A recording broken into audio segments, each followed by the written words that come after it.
Shivi TV. Corona का समय।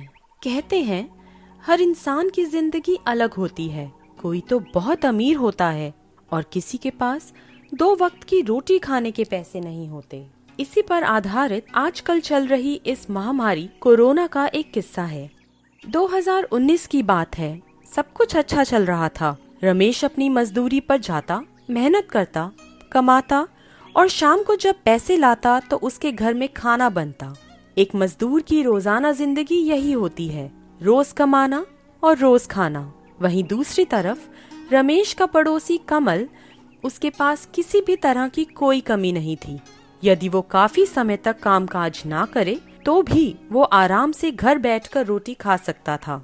जब सब कुछ अच्छा चल ही रहा था तब अचानक साल के बीच में कोरोना नाम की महामारी आ गई और गरीब लोगों को जिसका डर था वही हुआ। पूरे देश में कर्फ्यू लग गया।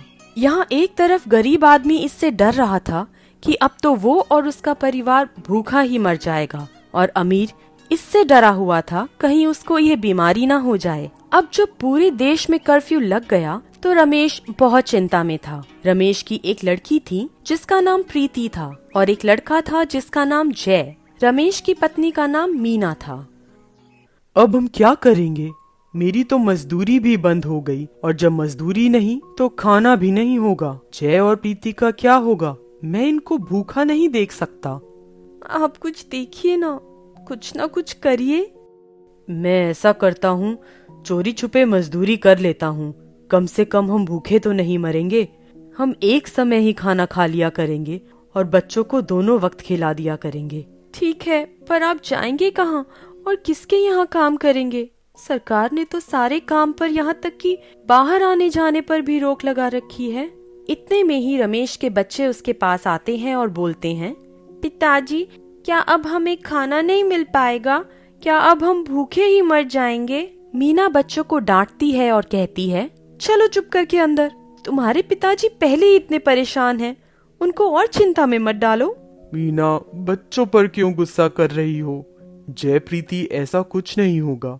मैं जा रहा हूँ काम पर, तुम चिंता मत करो। ठीक है, आप जाओ, पर अपना ध्यान रखिएगा। ठीक है। इतना कहकर रमेश घर से बाहर काम की तलाश में निकल जाता है। वह काफी देर यहाँ वहाँ घूमता है लेकिन उसको कोई काम नहीं मिलता। रमेश पर एक पुलिस की नजर पड़ जाती है और पुलिस रमेश के पीछे डंडे लेकर भागती है। रमेश को 1-2 डंडे लग भी जाते हैं। रमेश जैसे तैसे उनसे बचकर घर आ जाता है। घर पहुंचते ही रमेश की पत्नी बोलती है, क्या हुआ? आप इतने घबराए हुए क्यों हैं? और आपको ये चोट कैसे लगी? क्या बताऊं, पहले तो कोई काम नहीं मिला और जब मैं थक कर वापस आ रहा था तो पुलिस ने देख लिया। मुझे उन्होंने भी मारा। आप ऐसा क्यों नहीं करते? आप हमारे पड़ोसी कमल जी के पास जाओ, वो हमारी मदद जरूर करेंगे। हाँ, तुम सही कहती हो, वो हमारी मदद जरूर करेंगे। ऐसा कहकर रमेश अपने पड़ोसी कमल के घर जाता है और उसके घर के बाहर खड़ा होकर आवाज मारता है, कमल जी, कमल जी। कमल बाहर निकल कर आता है और बोलता है, हाँ बोलो रमेश, क्या है? कमल जी, क्या आप मेरी थोड़ी सी मदद करेंगे? मेरा काम काज बंद हो गया है। तुमको दिखता नहीं है कितनी बीमारी फैल रही है और तुम मेरे पास और आ गए और मैं तुम्हारी कोई मदद नहीं कर सकता। आज के बाद मत आना मेरे पास। ये सुनकर रमेश उदास होकर अपने घर चला जाता है। कमल अपने घर में जाकर नहाता है और जिन कपड़ों को पहनकर वो रमेश के पास आया था उन कपड़ों को कूड़ेदान में फेंक देता है। कमल का तो गुजारा इस समय भी बहुत अच्छे से हो रहा था। परेशान थे तो बस रमेश जैसे परिवार। रमेश घर लौटता है तो उसकी पत्नी कहती है, चिंता मत करो अब। क्यों, ऐसा क्या हुआ? कर्फ्यू खुल गया क्या? नहीं। तो फिर क्या हुआ? सरकार ने कहा है जब तक कर्फ्यू है वो सबको राशन फ्री देगी। क्या सच में? हाँ, और वो भी आज शाम सरकारी डिपो पर। ठीक है, तो मैं भी जाऊंगा और राशन ले आऊंगा।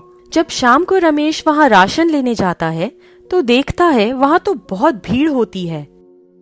रमेश भी उसी भीड़ में लग जाता है राशन लेने के लिए, परंतु वहाँ लगी आधी भीड़ को ही राशन मिल पाता है और रमेश सहित आधी भीड़ बिना राशन के ही रह जाती है। हर जगह से निराश रमेश घर लौटता है तो देखता है उसके बेटे को भी वही महामारी हो गई थी। वो उसको लेकर किसी सरकारी अस्पताल में जाता है, पर उसको कहीं जगह नहीं मिलती और ठीक समय पर उपचार न होने के कारण उसके बेटे की हालत और खराब हो जाती है।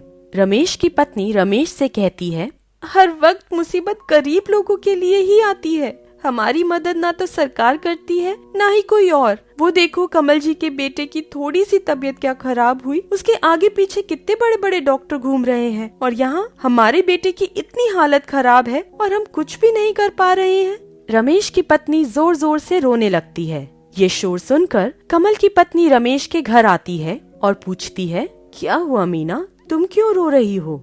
देखो ना बहन, मेरे बच्चे की कितनी तबीयत खराब है। सरकारी अस्पताल में जगह खाली नहीं है और हमारे पास पैसे नहीं है जिससे हम इसका इलाज करा सके बाहर किसी अस्पताल में। तुम चिंता मत करो मीना, मैं अभी कमल जी को बोलती हूँ, वो तुम्हारी मदद करेंगे। जी मैं आपकी जिंदगी भर एहसानमंद रहूंगी। इसमें एहसान कैसा, मैं अभी जाती हूँ। इतना बोलकर कमल की पत्नी अपने घर जाकर अपने पति कमल को सब बताती है और रमेश की मदद करने को बोलती है। हम क्यों उसकी मदद करें? आप ही कैसी बात कर रहे हैं? उनका बच्चा बहुत बीमार है। तो इसमें मैं क्या कर सकता हूँ? आप उनके बच्चे को किसी बड़े अस्पताल में लेकर जाओ और उसका इलाज कराओ। वैसे भी किसी की मदद करना ही सबसे बड़ा धर्म का काम है। बस लंबे लंबे भाषण देने या झूठे वादे करने से कोई इंसान अच्छा नहीं बन जाता। इंसान अच्छा उसके कर्म से बनता है। अब कमल को उसकी पत्नी की बातें समझ में आ जाती हैं और वो तुरंत रमेश के घर जाता है और रमेश से बोलता है, रमेश तुम चिंता मत करो, मैं अपनी गाड़ी लेकर आता हूँ और जय को अस्पताल लेकर चलता हूँ, इसका इलाज कराते हैं, चलो।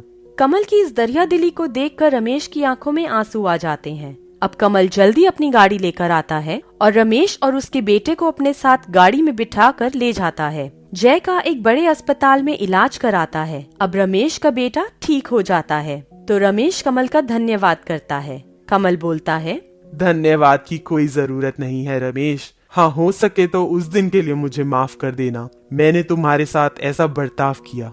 नहीं नहीं, माफी कैसी कोई बात नहीं, मुझे आपकी बात का बुरा नहीं लगा। मैं माफी का हकदार तो नहीं हूँ और हर वो इंसान माफी का हकदार नहीं है जो किसी के बुरे वक्त में काम ना आए। अमीर वो इंसान नहीं होता जिसके पास बहुत पैसे हैं। अमीर तो वो इंसान होता है जो किसी के बुरे वक्त में काम आए, किसी की मदद कर सके, किसी के पास यदि खाने को अन्न ना हो तो उसको अन्न दे सके। और इसी के साथ कमल जब तक कर्फ्यू लगा होता है तब तक रमेश की हर तरह से मदद करता है, चाहे वो खाना हो या और किसी प्रकार की जरूरत।